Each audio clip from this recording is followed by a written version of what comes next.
I'm Greg Hunter. Welcome to USAWatchdog.com. With us a return visit by a guest I had on a night where we were documenting that Donald Trump was cruising to victory. Everything stopped, and they stopped all the vote counting, and especially the battleground states, and they decided how many votes they needed and dumped them on. And surprise, Donald Trump supposedly lost, or the election in reality was stolen. And I have the guy on that I have, Alex Newman. He wrote this book recently. It's been out just a few weeks. It's fabulous book. It talks about all the deep state players. Agenda 2030 is a list of CFR members. Incidentally, Kelsey no longer a member of the Council on Foreign Relations. She was only a term member on here, but it's a great resource. It's fabulous, and it what's going on. If this isn't a deep state operation, the steal of the election and then now the stoppage of any kind of legal battle is what's going on. Even the president's even tweeting out that the Supreme Court they're cowards and they're incompetent. So I tweeted that out just over the weekend here. But we have Alex Newman on. Alex Newman, thanks for joining us today on USAWatchdog.com. Thank you so much for having me, Greg. It's always great to be with you. At the end, we'll talk about a little bit more about your book and how you can get it. But we're going to talk about your book. We're all the way through. And we just had another case in Wisconsin where well, it's actually the Seventh Circuit said, "Yep, oh no, Wisconsin ruled. Yeah, there were 200,000 votes. Yeah, they kind of broke their election law, but you needed to, complain earlier, and they did everything right. So in other words, we know about the fraud, but just choke it." Is the court system all the way up to the Supreme Court part of the deep state? Unfortunately, I think it is, and the elements of the judiciary that are not yet part of the deep state operate within a deep state system. And then, of course, we have a whole chapter in the book about the intelligence agencies. We know now that they have been spying on everybody for decades. I mean, you've interviewed a lot of the whistleblowers, people who were actually part of this.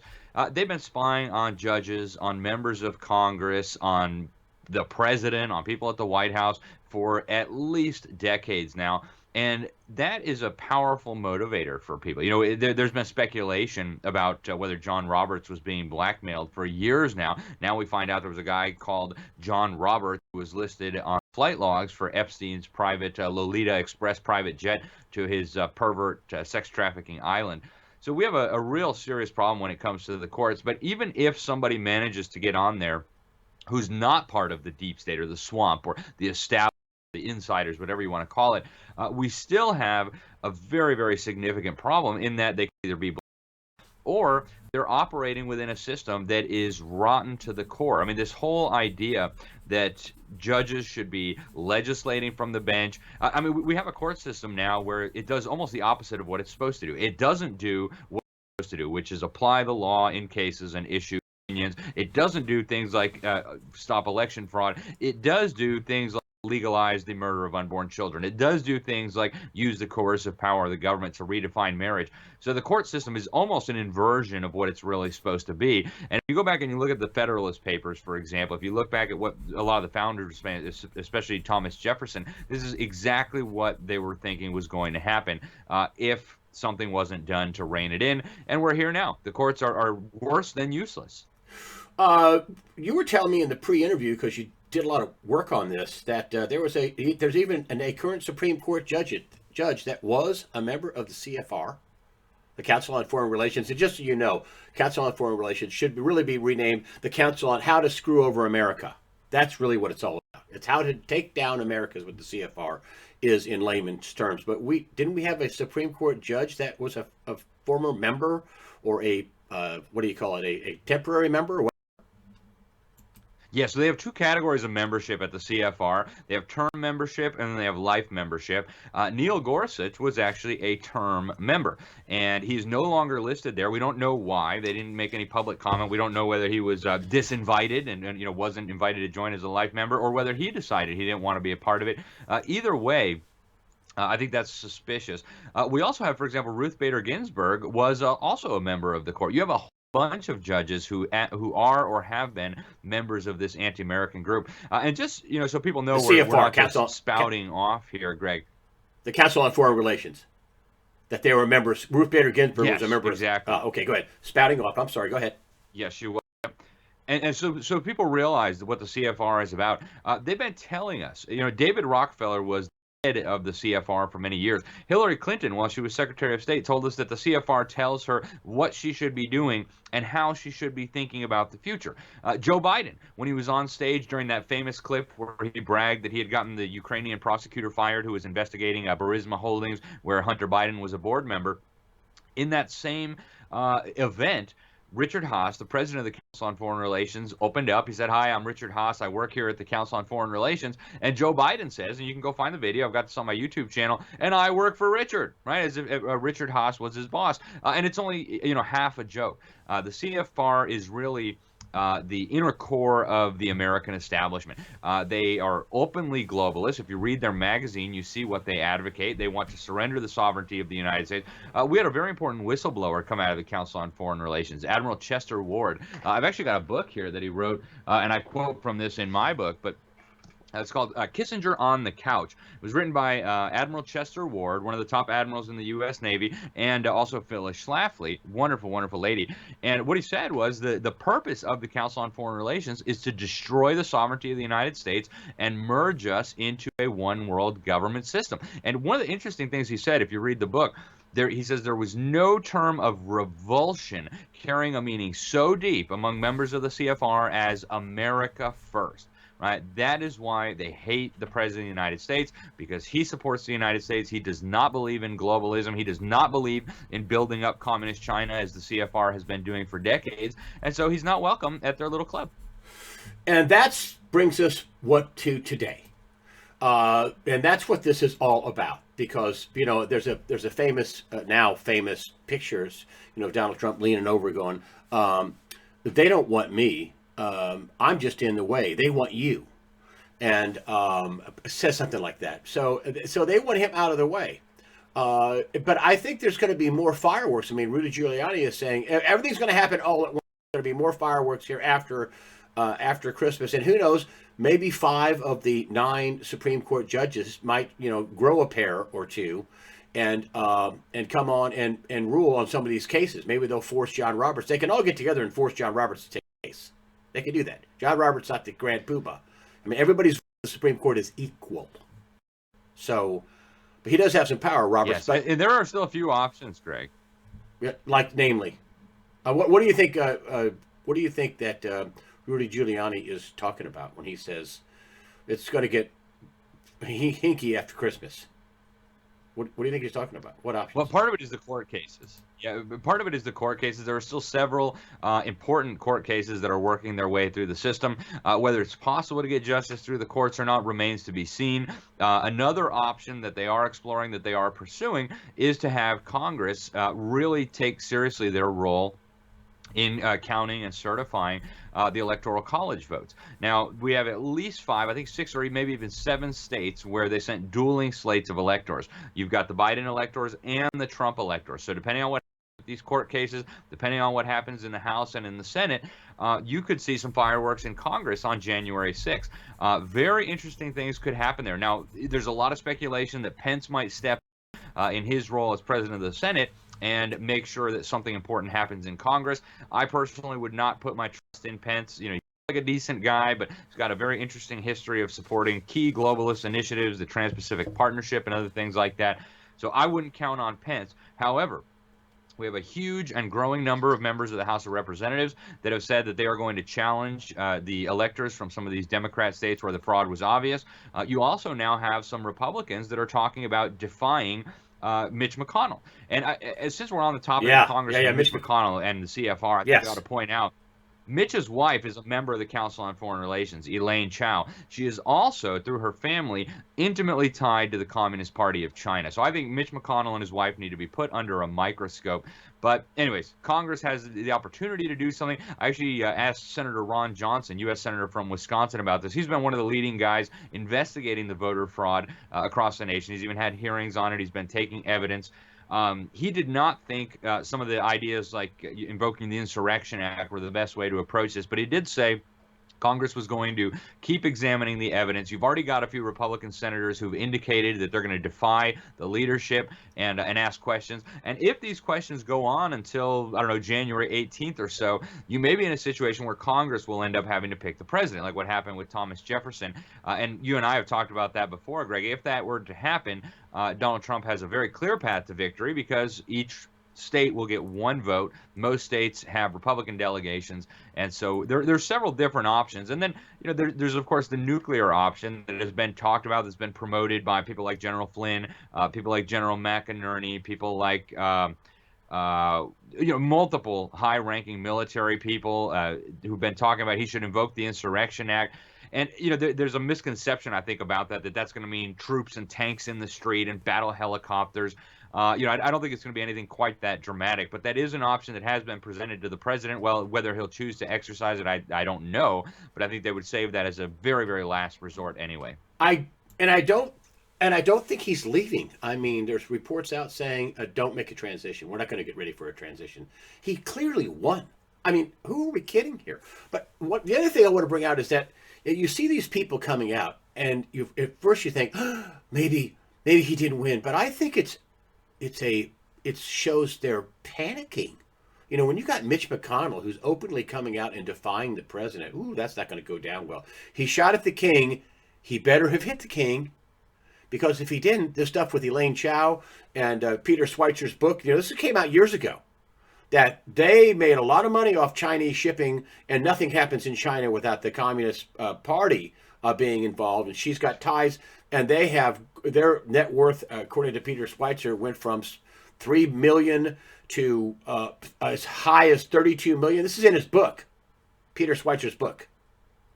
And so, I mean, and she's on the Council on Foreign Relations, and all of a sudden Mitch McConnell's out saying, don't contest the election. Excuse me? I think he's exposed himself, and I think he's panicked. Also, the evangelist Pat Robertson, a week ago, we should back the president. Now, he should step down. I mean, they're going in full-blown panic mode. Lindsey Graham, a president should go to Joe Biden's inauguration. Mean the phony pretend president? Yes, and I'd like you to be on my mission to Mars, too, Alex. Could you be on there for me? It'd be great. I'm going to Mars. Yeah. So what do you I'm sorry. I think the deep state is very, very concerned about what Trump might be thinking. And, the president clearly is promising to fight. The media completely ignored it, but he just put out a video a couple days ago on the 22nd saying, look, I'm going to use every legal and constitutional means at my disposal to make sure that this election is not won through fraud. He said it clearly. He said it plainly. He outlined for about 10 minutes the various fraudulent activities that took place. He's not going anywhere, and he's not going to just be giving up simply.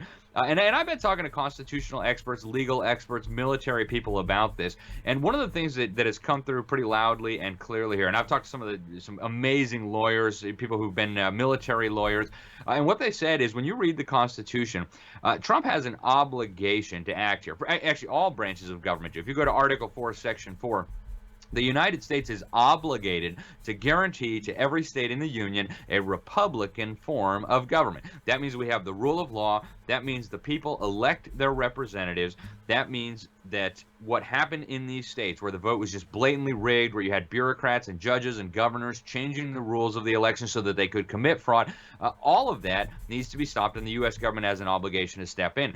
And when you read the Constitution, what you find is the Founding Fathers saw fit to authorize the U.S. government to call up the militia or the armed forces into federal service when there was an insurrection, or even to enforce the laws of the Union, if necessary. It's spelled out clearly in the Constitution. Now, unfortunately, about 100 years ago, they kind of did away with the militia, but the militia is still every able-bodied male. So I talked to one former military attorney, Joanna Martin. We interviewed her, and she said President Trump needs to issue a call now for the militia to muster. He needs to use the armed forces. This is what the founders envisioned. Now, Congress delegated that authority. That was an authority given to Congress to suppress insurrections and enforce the laws of the union using the militia. They delegated that authority to the president under the Insurrection Act under President Thomas Jefferson. Wow. That has been upheld as constitutional. That's been on the books for over 200 years. And so in a worst case scenario, Trump still has options. And we've seen the president fight for 4 years. The idea that he's just going to roll over and play dead come January 20th, I think, is rather far-fetched. Well, here's what I was thinking, and I've seen this, and this is no joke. You can't slough this off. You had somebody coming on Hannity saying, "We don't want to work with you. We want to wipe out every last one of you." I think if the president doesn't fight, he knows that his entire family will end up like JFK Jr. I mean, I hate to sound evil. If JFK Jr. would have run for president, what do you think the odds are that he would have won? Pretty good. And so, he ended up in the bottom of the ocean. And I think if he doesn't, and of course, I'm getting into conspiracy theory here, but let me tell you, they've said that they're going to go after the president, his family. They're going to make sure nobody ever even like him. You mean like Donald Trump Jr.? Like anybody even like him will become president. I mean, they're going after. If he doesn't fight now, if people are talking about 2024, forget it. There's no country. I mean, he's going to have to fight now. We're in for some rough sailing, are we not? We absolutely are. And I actually just posted an article at my website, libertysentinel.org, yesterday about what we might expect for 2021. And there really is no happy ending to this, right? No matter which course we take here, there's going to be some very serious turbulence. If Donald Trump manages to stay in, the deep state will explode. They'll send out their terror mobs. They'll try to crash the economy. They'll try to destroy the value of the dollar. They'll get the fake media to call him a dictator. They'll get the United Nations to condemn this undemocratic coup d'etat. If they can ignore our representatives on the UN Security Council, they might threaten, peacekeeping or military operations. It will get intense. It will get very serious very quick. Now, if Biden manages to get in there somehow through fraud, it won't be smooth sailing either. In fact, they've already told us what they're going to do, right? They're going to try to pack the Senate. They're going to create all these new Democrat states. They're going to turn D.C. and Puerto Rico into Democrat states. They want to make California into multiple states so they can add a whole bunch more Democrat senators. They're going to legalize tens of millions of illegal immigrants, put them on the path to citizenship, almost all of whom will vote for Democrats for the foreseeable future. They're going to pack the Supreme Court. They've told us they want to put dozens of new Marxist anti-America judges. America will be completely unrecognizable if these people get their way. And you still have the fact that there's at least 75 million supporters, including many of them in the military, many of them in law enforcement, who are also not just going to roll over and play dead and say, oh, okay, a fraudulent president, yeah, sure, we'll take that. So now we have talk of secession. And I mean, these are mainstream people. The head of the Texas GOP, former Congressman Alan West, was a senior military guy, saying openly now, hey, if you guys try to go through with this fraud, we're going to have to consider forming an alternative union with states that do respect the rule of law, states that do respect the Constitution and individual liberty. And what you see in terms of what's happening in the country is these are the states that are successful, right? People are not fleeing from Florida and Texas to go to New York and to Illinois and to California. It's just the opposite, right? People and money and businesses are fleeing these Democrat hellholes and coming as quickly as they can to red states where they have sensible tax programs, decent law enforcement, where Democrat mayors and Democrat governors don't let terrorists burn down cities. So, no matter where this goes, Greg, it's going to be rough. That's why I encourage people in my article, guys, be prepared for some very, very rough weather. And weather, of course, economically, socially, culturally, over the next year. I think there's a real chance that things could get ugly or uglier before they get better. If Trump prevails, we do have a happy ending. We can save the union, and who knows? Maybe some people on the court, especially with Amy Coney Barrett. I can't believe the very first ruling she could have made was Pennsylvania. Changed the law. She's on there with the whole hearing. I don't really rule on how I want the laws to be or how they should be. I rule on what the law should be. Her first ruling, a pass. Sorry, recuse myself. I haven't been here long enough. I mean, gutless. I'm sorry, gutless. I mean, the whole court is, they're afraid of riots. They have riots anyway. What do you think is going to happen when they start trying to round up Trump supporters and put them in FEMA camps? There's going to be full-on civil war. I mean, people are not going to stand for that. Yeah. Yeah, But and I is think there? there is a deliberate agenda, Greg. Go ahead. Go ahead. No, go ahead. This is deliberate agenda. I think there is a deliberate agenda to try civil war here. I think the establishment would love to see Americans killing Americans. First of all, it would discredit the United States. It would give them a great excuse to round up everybody's firearms and suppress everybody's individual liberty. That would be perfect for the history books, right? These globalists, they want to create this new world order, as they call it. And to do that, you have to fundamentally discredit the ideas that the States was founded upon. The idea that God created us equal and God gave us rights and government exists to protect these rights. They need to not just smash that, they need to discredit that in the eyes of future generations. So a civil war in the United States would be absolutely perfect for their purpose. And that's why they have Antifa. That's why they have Black Lives Matter. That's why you see some of the biggest corporations in America, including the big tech companies, shoveling billions of dollars into these terrorist movements that have as their stated objective destroy the family, destroy the United States, overturn everything. So it's a very dangerous time. But you're right. If Donald Trump does stay in, if and when he gets all of this under control, the deep state is facing an existential threat. He's already dealt a very significant blow to the architecture of globalism. He's withdrawn from all these UN agencies, institutions, agreements. He has really put communist China in a very tough spot. I think that's part of what's going on with COVID and all the Chinese interference in the election and all the rest of it. The communist Chinese, who are, they're like this with the Council on Foreign Relations and the deep state in America. I've got a whole chapter on that in my book. Communist China would not be, really, it wouldn't even be communist if it hadn't been for the active involvement of members of the CFR. George Marshall, Secretary of Defense, Secretary of State, who deliberately betrayed our ally, Chiang Kai-shek. They put an arms embargo on the guy so that Chairman Mao and his murderous thugs could take over that country. And then at every step of the way, they built up communist China. David Rockefeller, who was the chairman of the Council on Foreign Relations, he was on the steering committee of the Bilderberg. He founded the Trilateral Commission, a regular attendee at the Bohemian Grove.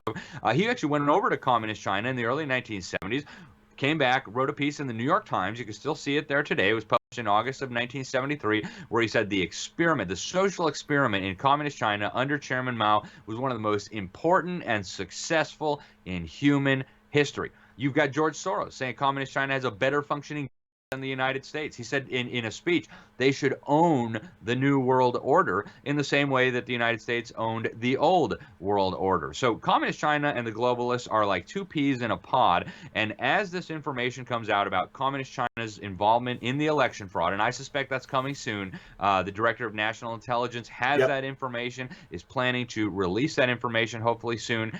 It's going to be, as Giuliani put it, fireworks. DNI Radcliffe has already publicly stated that China was deeply involved, and also Pompeo was out earlier this year saying that governors were involved with China, and we know who you are.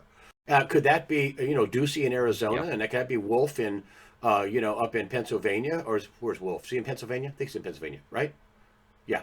And then yes, and Kemp in Georgia. Kemp in Georgia. Did you see that tweet that Lynn Wood put out? You had Lynn Wood explain. Lynn Wood is one of the attorneys who's working on these cases. Said, Trump doesn't really like to fire people. He really doesn't like to put people in jail, especially Republicans. But we gave Kemp and the Secretary of State Raffensperger every opportunity. And the image has them wearing communist Chinese flags as face diapers. They know something, and this is going to come out. Oh, the other thing is that his new acting attorney general, he's given him all the power he needs to use classified information to go after these people. You mean like the NSA? You mean like all their phone calls and texts and all the documents the people don't realize you send a document to somebody, it goes to the cloud first, and then it goes to the person, but it's always on the cloud, as if there's that it's just invisible. And so I wonder if that's coming too. That this big information dump from the national security. What good is the National Security Agency if it's not used for national security? And clearly, this is a national security issue. This is a coup, a not so soft coup. It is great, and there's a lot happening on that front too. Trump is planning to declassify a whole bunch of information. One of the people he's put in charge of this now is Undersecretary of Defense Ezra Cohen Watnick, who's a very good man. He was brought into the National Security Council as Director of Intelligence by General Flynn. The swamp creatures tried to remove him at every opportunity. H.R. McMaster, then Bolton. Trump intervened to keep him there. Trump has now made him Undersecretary of Defense. He's actually the one who made the announcement that all special operations and special forces would be under the direct command of the Secretary of Defense. They've removed them from the control of the deep state swamp bureaucracy. This is, I think, very, very significant. Trump also put in Undersecretary of Defense General Tata, who has said publicly on television that Comey and Clapper and all these criminals ought to be prosecuted for treason. Okay, that what is happening at the Department of Defense is huge. What's happening at the CIA is huge. They've frozen Gina Haspel out of meetings. Trump has basically neutered the Central Intelligence Agency and their ability to do special operations, things like this. He's put it all under the control of the DOD. Now, I don't have a lot of hope for the current Attorney General. He's also a member of the Council on Foreign Relations. It's possible he could be a double agent, but I'm skeptical. However, the deputy, I understand, is a decent and honorable man, and I think a lot of the action You're talking about Barr. We're seeing in the coming weeks is actually going to come from DOD. You're talking about William Barr is the Council on Foreign Relations. No, I'm talking about Jeff Rosen. I'm talking about Rosen, the acting AG. He is on the Council on Foreign Relations? He's also in the CFR. Oh boy. You called it. They got their people everywhere. I know.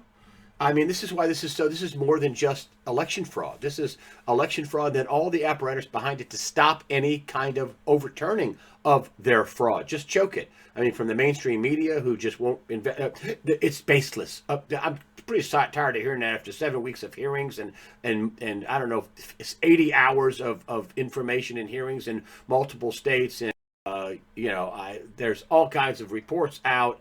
Navarro has a 36-page report that lays it out. I mean, if you just want to read 36 pages, I mean, who are we kidding here? This is a massive fraud. And yet the apparatus. Yeah. And Trump's talking also about special counsel. Oh, I'm sorry, Greg. Go ahead. The apparatus is just it's huge. Trump is now publicly talking about.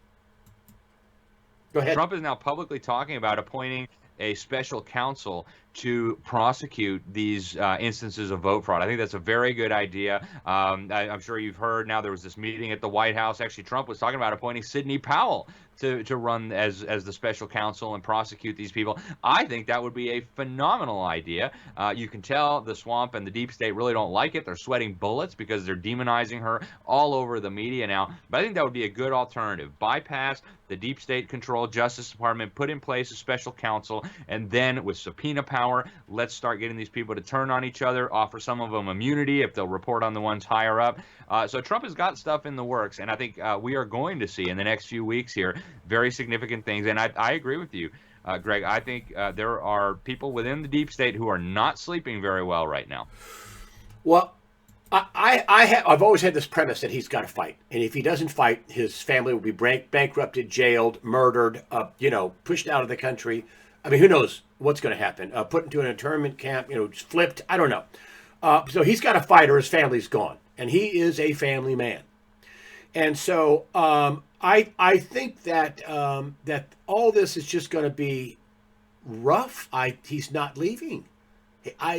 He's just not going to leave. And he's got Giuliani, who would also be a good special counsel on this. So he'd probably be a good special counsel on Joe Biden and Hunter Biden. I mean, here we're getting a guy whose son took $1.5 billion from China, and the mainstream media has ignored it, debunked it, as they say, which is total BS. I mean, what we have we have a broken country. The government, the executive branch, is about the only thing functioning with President Trump in charge, and that's about it. Other than some of the loyalists. The legislature is hobbling along. We don't know what they're going to do. And the judiciary is corrupt all the way up to John Roberts. I mean, we got a broken country. Yep. And what Trump has done a big service. We really do, Greg. He's done a big service. You know what the big service is? I don't think anybody in their wildest dreams. I didn't know it was this broken. And I've been in the media since the 70s, right? But, oh my gosh. I mean, what he's exposed is the country is broken, and they have a significant stranglehold still today on the country, and they're in the process of flipping it to a communist country, one party system. And if they have to exterminate 75 million people or more, that's okay. We'll do it. I mean, this is evil. I think people should be Yeah, waking it up is, that Greg, we're fighting pure evil. And that's the other thing I want to get to. We'll talk about your book here at the end of the interview, which is coming up. This is about they hate God. They hate. I had Catherine Austin Fitz on, and she says, the dollar says, "In God we trust." Well, they have to destroy God. They have to destroy that we get powers that are from God, from our Creator, and not from government, because government is God to them. In China, the government is your God. You don't get to have a God. We're your God, right? Xi Jinping is your God. But this is a battle between people who love God and people who hate God, basically. Go ahead. I think that's exactly what it is, Greg. I think that's exactly what it is. And, superficially, it looks like a battle of, swamp monsters and liberals and Marxists against, patriotic Americans. But ultimately, I think what's going on here is really a battle between people who despise God and their commander-in-chief, Satan, against people who still believe in God, people who love God, people who love the things that God has told us and given to us, like marriage, like family, like private property, like liberty. Right? The Bible says on multiple occasions, God is the author of liberty. Where the Spirit of the Lord is, there is liberty. In the Old Testament, it's written on our liberty bell. Proclaim liberty throughout the land and to all the inhabitants thereof. Right? And so that's the simplest way to understand everything that's going on. And what you'll find is, as you test this idea on every possible issue, you'll find that it holds true in every case. Whatever God says, whatever the Bible says, the deep state, the swamp monsters want exactly the opposite. So God said he made a male and female. Now these deep state swamp monsters are teaching our children in public schools they can change their gender, they can mutilate their genitals, they can take puberty blockers and hormones and all the rest of it and be a new gender. They could be any gender. There's infinite genders. God is the author of marriage. So now they tell us marriage is old-fashioned, or marriage could be 3 guys and a cat, whatever you want it to be. Of course, that's ludicrous. God is the author of private property. He said, "Thou shalt not steal." So now you've got these globalists at the Great Reset saying, you will own nothing by 2030 and you will be happy. Right? Just in your face, they're telling you anything that is of God will be destroyed, will be smashed.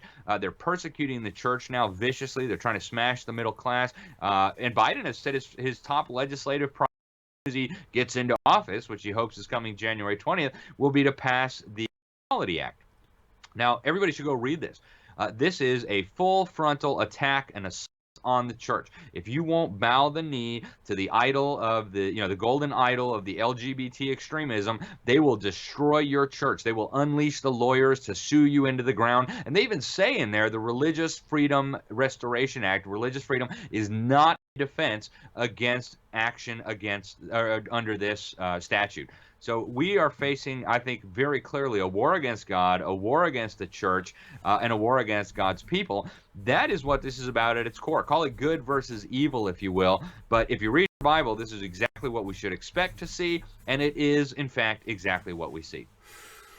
Wrapping up the interview, you are self-publishing this book. So I just want to tell people that you can go to, or how can you go get this the book? We only covered a small portion of it. It's fabulous, actually. I mean, it's all kinds of reference stuff. You're a brilliant writer. It's read, and yet it's got complicated information that you boil down to. I get it, Ellen Keller. How can you get this book? Yeah, well, thank you so much, Greg. And yes, published by Western Islands Publishing. And there's several ways to get it. The easiest way, if you want a signed copy, is to go to my website. It's libertysentinel.org/donate, and there's instructions right there. You can click on it. It'll be $19, and that includes shipping anywhere in the United States. I'll get it to you. I'm not Amazon, so it's not going to get to you overnight. In fact, it might take 2, 3 because of the holidays and the post office being out of control. It might even take a month. But go to libertysentinel.org/donate. And you'll find instructions right there to get it. And I'd love to send you a signed copy. I'll get it in the mail just as soon as I can. So you could expect to get it in 2 to 4 weeks, more or less. Yeah, it was nice. You signed my copy. It was nice. I sure did. It's just very nice. That's very nice of you to sign the copies. Holy cow. That's fantastic. You also have snail mail, which I'll put up there at the end. You also have just donation. I mean, you're just a guy. I didn't really give you your full introduction. You are the foreign correspondent for the New American, great magazine. You also write for multiple, newspapers the Epic Times. You also have your own, as you're over your shoulder, libertysentinel.org. It's org, right? O-R-G. That's right. And so you're just kind of libertysentinel.org. I mean, it's we're you and me and everybody else here in the alternative media space. We're up against NBC, ABC, CBS. Of course, they're taking hits. Fox. CNN. I mean, we're up against the New York Times. I mean, as rotten to the core as they are, they have a lot of money. So I'm telling everybody out there, please support people like Alex Newman.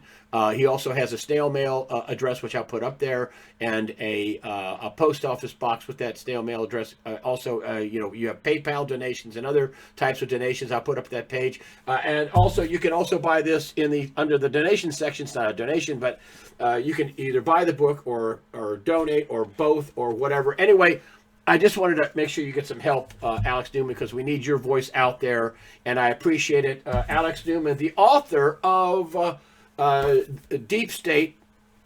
It's a fabulous book. Let me read the under thing here. Yes, the Invisible Government Behind the Scenes. Alex Newman, Deep State. Lovely book. Very insightful. It's really the architecture of what's going on and why this is so big and why it seems like it's so powerful that I guess only God is going to have to be able to step in and fix this. Alex Newman, thank you for joining us today on USAWatchdog.com. Greg, thank you so much for having me. God bless you. Happy New Year. Merry Christmas, and hope to talk to you soon.